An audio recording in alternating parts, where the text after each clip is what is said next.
Admiro mucho el trabajo de los defensores de los derechos humanos. Es una necesidad, pero el trabajo que ellos desempeñan es bien difícil en el contexto en general, pero en Colombia en particular. En Colombia es fundamental la labor de defensa de derechos humanos porque hay más de 200.000 personas asesinadas en estas 2 últimas décadas. Que son mujeres y hombres que se van a enfrentar a las injusticias y su vida está destinada a denunciar cualquier injusticia que pase aquí en el país o en el mundo. Yo les llamo como los embajadores de los derechos humanos. Están en el campo, están en las ciudades, están con la gente, representan la posición de la sociedad civil. Porque en Colombia ha habido una violación masiva de los derechos humanos en medio de un conflicto político-militar, con guerrillas, con paramilitares y los propios agentes del Estado.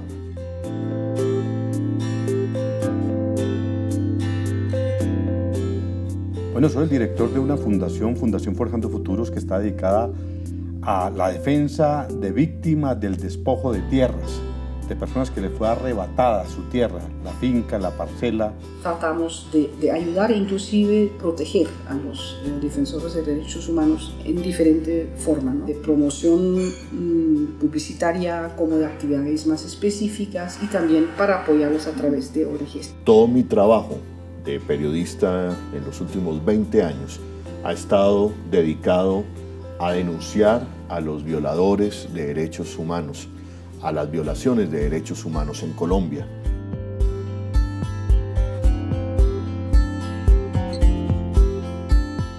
El principal reto es que se proteja la integridad y la vida de los defensores de derechos humanos y de las víctimas que reclaman sus derechos.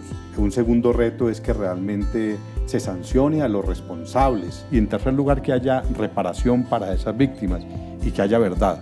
Considero que es que la sociedad colombiana acepte, adopte una cultura como tal de defensa y promoción de derechos humanos. Visibilizan lo que es los derechos a través de sus actividades, ayudan a víctimas y a personas cuyos derechos han sido violados a obtener el respeto y el derecho a lo cual no tienen acceso directamente por ser individuos o por ser amenazadas.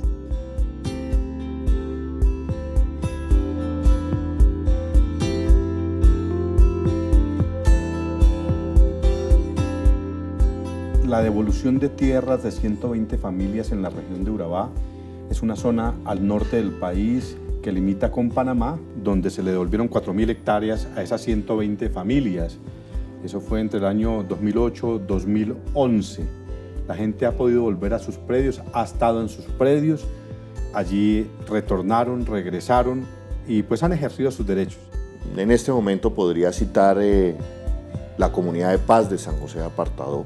En el 2005, una familia con sus hijos menores de edad fue asesinada y toda la maquinaria del Estado buscó desviar la atención a través de varios reportajes, varios documentales, desde el programa de televisión que yo dirigía en ese momento, Contravía, logramos que la verdad saliera a flote. Mientras llega la justicia, que se demora, llega más rápido el reportaje de un periodista comprometido con la vigencia de los derechos humanos. Y ojalá puedan seguir adelante y sean protegidos de una forma que les permite trabajar en este país. Vale la pena hacer esta labor, vale la pena para tratar de reconstruir el tejido social en Colombia y que cese la impunidad y que los derechos de las víctimas sean reconocidos.